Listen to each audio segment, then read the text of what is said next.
Hi, we three kings. We three kings of Orientar. Yes, I knew that was coming. You knew it was coming. Irene O'Connor co-hosting with me today. Kara has the day off. Nice to see you. It's so nice to be here. Nice to be. I just looked it up. It's Epiphany. Yes, the Epiphany is today. Today's January 6th, Three Kings Day, when the three kings presented their gifts to the baby Jesus. It's a Christian feast day that celebrates the revelation of God incarnate as Jesus Christ.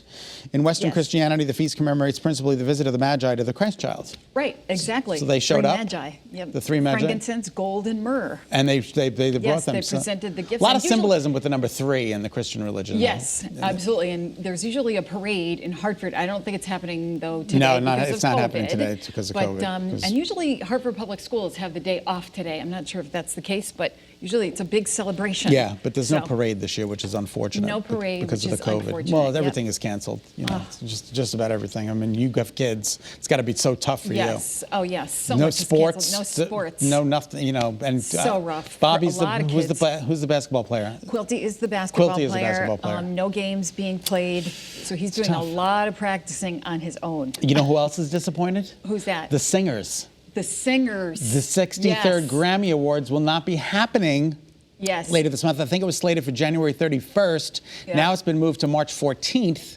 Because of the coronavirus. Yeah, March 31st at the Los Angeles Staples Center. Because it's Los Angeles is worse than it is here. Oh, yeah. They're having a major crisis there. You know, I don't know how they could possibly hold it. You know, it's going to happen March 14th, you know. And, keep your fingers crossed for that date, because it's really only about 6 weeks later. I know. It's already January 6th. You know, all these people, like, they're rescheduling their weddings. They're going 6 months out. I'm like, no. Go a year out. Go a year out. Go a year out. Go a year and a half later. Go out. But the Grammys, of course, can be seen right here on CBS.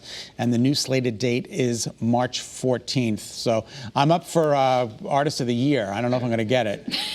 But yeah. You and Taylor Swift? Me and Taylor. So I talked to Taylor and I was like, listen, you've gotten it so many times and it's time for me to step in. Yeah. Because I just sang We Three Kings of Orientar and I'm up for that. Right, because I'm sure they were watching. So, of course, absolutely. Everybody's watching. Absolutely. Well, there's a lot of great music coming out this year from last year, because a lot of the artists, they were at home writing songs. Exactly. So there's going to, maybe that's a lot of great music. It's a little silver lining. All right, Dr. Dre says he's going to be back home. He had suffered from a brain aneurysm. No, it's really, really terrible. He actually has won 6 Grammys himself. 50 years old, God bless him. Yes, and I know. They say he's doing better, which is good. Brain aneurysms, not...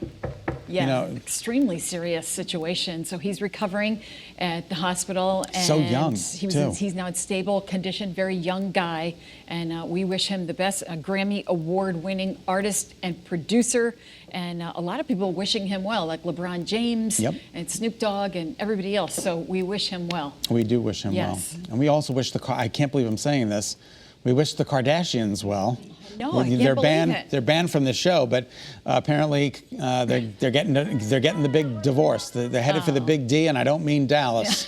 Oh no. Yes, they said Kim is done.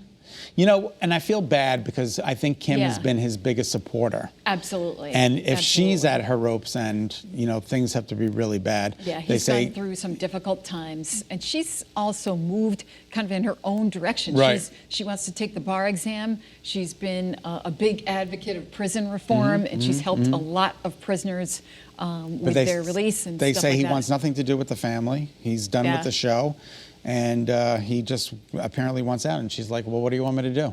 Yeah, so, sad for them. It's sad for them. They were married for 7 years. He's on his $14 million ranch thinking things over.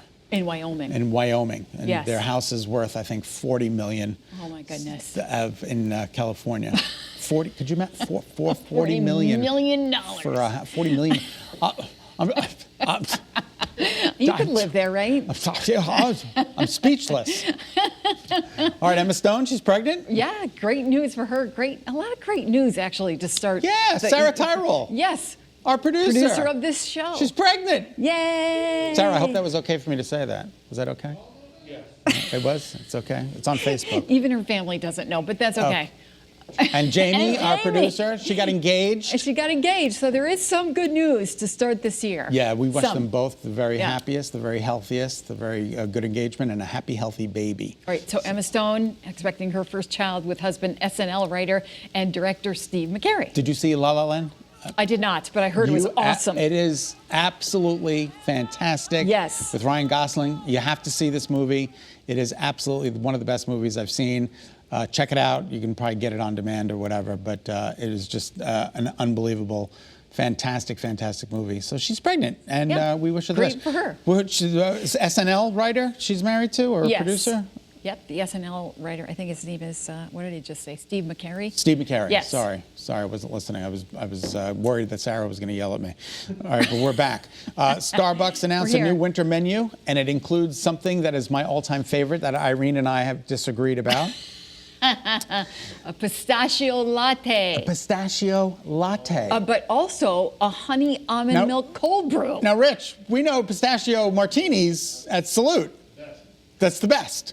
The absolute best. And they're also adding food, honey almond cake flat white, I don't know, and kale and portobello mushroom sous vide egg bites. Am I saying this right? I don't even know.